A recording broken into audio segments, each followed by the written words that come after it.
Folks, I'm going to ask you to bear with me on this one, because it's basically going to talk about one subject but broken down into two different parts. Obviously, the picture that you see in front of you is a picture of black newborns. Beautiful, aren't they? I was and have been fortunate enough to have two of my own, and I have at the present time 1, 2, 3 grandchildren with one more on the way. So I have been fortunate. And I say that because we are being attacked both on the front side, which is transitioning over to the backside. I picked 2 states that I did a little research on as far as the black populations are concerned. The states I picked were California and New York. Now, in case you weren't aware of it, the number of live births recorded by the ethnicity of the mother tells an interesting story. In 2013, in the state of California, and I'm going to do California first, I'm going to follow it up with New York, so again, bear with me. 2013, there were a total of 236 in the state of New York, there were a total of 236,980 live births in the state of New York, of which 68%, or let me give you the specifics, 68.8% of the live births were of white mothers, 48.7% were non-Hispanic whites, 47,676 births, or 20.1%, were black, 25,394 births, 10.7% were Asian, 790 or 0.3 were Native, and the Hispanics, which they broke out, were 54,821 or 23.1%. Now, I'm not going to bore you with numbers. I'm just going to give you the percentages going from 2013 through 2015. I don't have the 2016 data yet. But 2013, again, it was 68.8% white. 2014, again, 68.9% white. 2015, 69.1% white. Now, when I say white, they had lumped in Hispanics with white people. But fortunately, I was able to get the information broken out. So let's just deal with non-Hispanic white people. 48.7% of the live births in 2013, 48.6% 2014, 48.3% 2015. So as you can see, the percentage of white people, non-Hispanic white people, has been falling. If you go to the Hispanics, 2013, 23.1%, 2013, 2014, 23.2%, 2015, 23.5%. So the percentage of Hispanic births has been increasing. Now, let's look at the number for Asians. 2013, 10.7%. 2014, 11.2%. 2015, again, 11.2%. So basically held its position 2014 to 2015. There's a number for Native Americans, but it's 0.3% for all 3 years. Not a large percentage of live births by Native Americans. But the telling statistic here is the number of black live births. 2013, 20.1%. So third behind the white people and Hispanics. 2014, the percentage drops from 20.1 to 19.6. That's a 0.5% drop, substantial. Again, it's behind white people and Hispanic people. 2015, the percentage goes from 19.6 to 19.4. Again, this was the only group, black people, with such a substantial drop in its percentage and also its numbers. Now, if we go to the state of California, they broke theirs out a little differently, but I'm going to make the adjustments so that I can give you the percentages. For California, Hispanic births were 48.2% in the state of California in 2013. It dropped to 47.2%, a large drop in 2014, but then it rebounded in 2015 to 47.6%. So damn near half of the newborns in the state of California are of Hispanic descent, or at least the mother was of Hispanic identification. White people went from 29% in 2013 to 28.7% in 2014, and it rebounded slightly to 28.8% in 2015. Asians went from 15.4% in 2013, they jumped to 16.7% in 2014, and then they declined slightly to 16.3% in 2015. Now, for black people, the percentage of live births in the state of California in 2013 was 6.5%. 2014, 6.3%. 2015, 6.2%.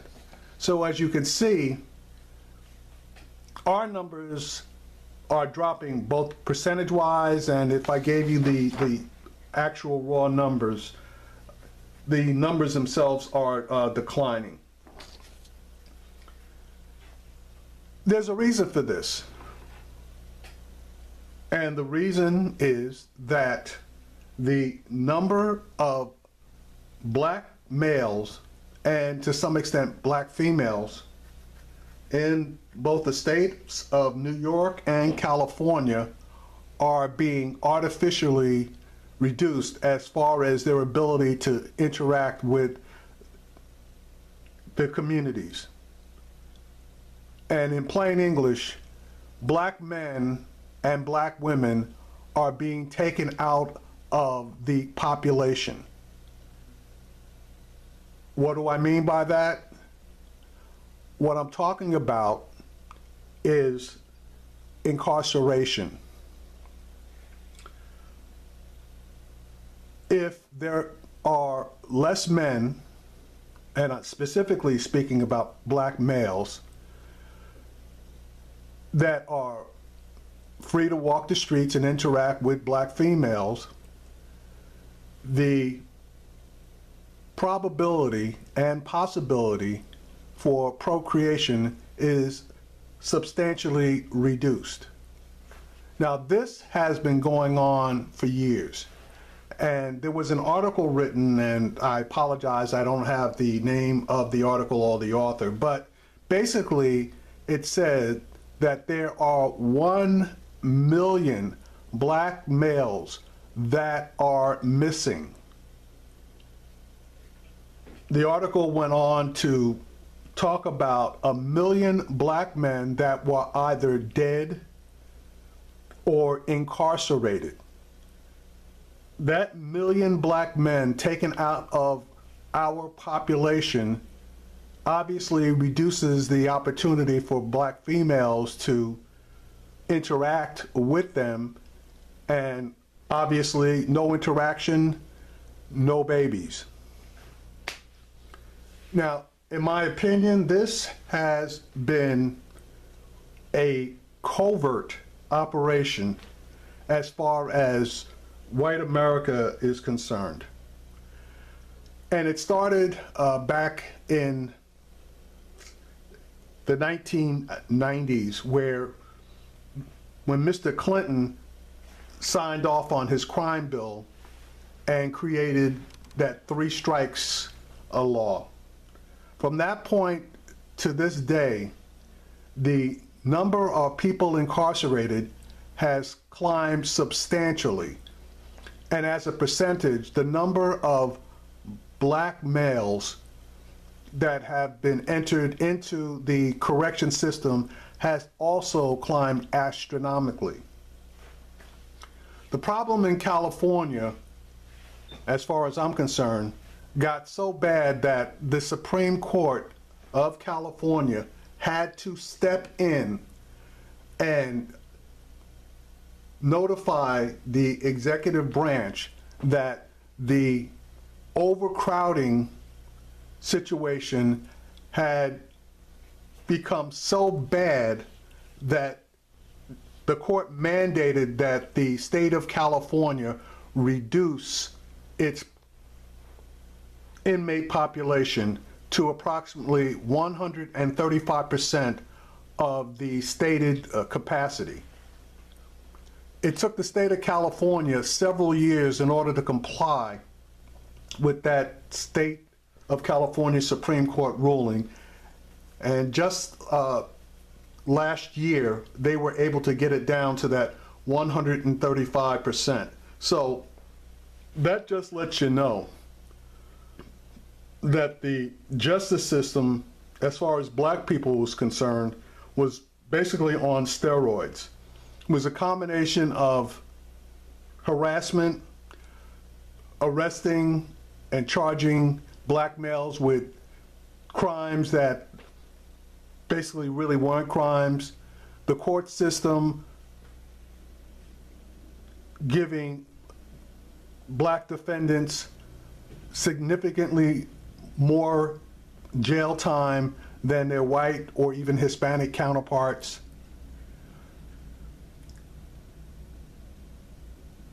This did a lot, as far as I'm concerned, to help to reduce the number of black births in California, New York, and in my opinion, across the country. Now, my second point, for-profit prisons. California couldn't see its way, and neither could New York. Neither of them could see their way to start to relax their overzealous prosecution and conviction of black men, and in some cases black women and children as well. But their zealousness had a controlling feature. That feature was the capacity to house inmates. And as I stated earlier, in California, they so overpopulated their prison system, with easily the majority being black, that the court system stepped in and told them that they had to reduce those populations. So they had two ways to go, and they utilized both of them. They began paroling more and more people, but even that didn't help, because once they turned the spigot on, the law enforcement agencies in the state obviously did not want to turn it off. So they turned to the private prison industry for help. Now, in the state of California, they contracted with the Corrections Corporation of America. That's a for-profit prison corporation. They go out building prisons, and obviously if they're building prisons and acquiring prisons, they need to make sure that they have a steady stream of customers, which the state of California was oh so happy to provide. But when California became oversaturated with inmates and contracted with the Corrections Corporation of America, even they didn't have sufficient facilities in the state of California in order to house all of the inmates. So what are they doing?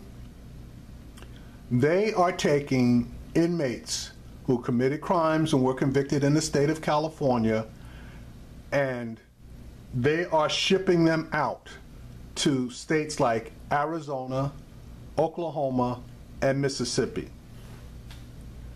Now, folks, I don't know about you, but in my opinion, something is wrong with this picture.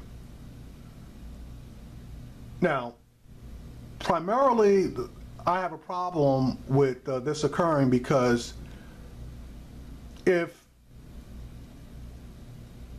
a prisoner or an inmate commits a crime in California, more than likely they have residents, family, some type of connection with the location that they lived in California, i.e., what I'm saying is they're probably their mother, father, children, wife, etc. are in California. You turn around and take that person and transport them to Arizona or Oklahoma or Mississippi. One, that person more than likely will tend to lose contact with the only thing that keeps them anchored as far as mentally and physically. A lot of prisoners get visits from family members, wives, mothers, fathers, friends, children. And even sometimes if it is, and trust me, a lot of the times it is, a long commute to go from, let's say, Los Angeles to, let's say, Fresno, your loved ones are normally willing to do that once a month, once every other month. And I believe that inmates look forward to those visits where they can at least keep contact, keep some semblance of a normal, if you can call it that, some semblance of a relationship with their wives and their children. You turn around and take that same inmate and move him to Arizona, Oklahoma, or Mississippi, that contact is gone. Hopefully, if the money situation is okay, that inmate has the ability to make phone calls and try to maintain some type of at least voice contact that way. But more than likely, once that physical location of that prisoner changes from out of California and into Arizona, Oklahoma, or Mississippi, all bets are off, and that relationship is going to deteriorate a lot faster than it would have if that prisoner had been maintained in the state of California. In my opinion, this is absolutely wrong. And I know it's probably not illegal, but I'm still going to look into it because, you know, I have family members that are incarcerated and they do receive regular visits from family members. And I'm not just talking about one or two. Entire families schedule basically every other week that someone goes to visit the loved one that's incarcerated.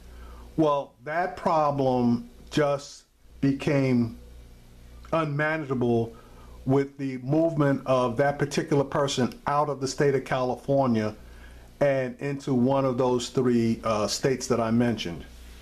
Visits will be damn near impossible unless specifically planned for, and it won't be the same number of visits that had occurred in the past. You know, a person moving from California to one of those three states will be lucky if they get a physical visit once or twice a year, whereas they were formerly getting a visit every week or every other week. Again, folks, that's a large number of black men that are not available to black women in order to maintain our numbers. So not only are they hitting us on the front side by incarcerating us, they are also hitting us on the backside by reducing the population of black males that are able to interact and have children with our black women. I'm shaking my head here because a more insidious plan was never conceived. But then again, you have to look at the source and take that into consideration.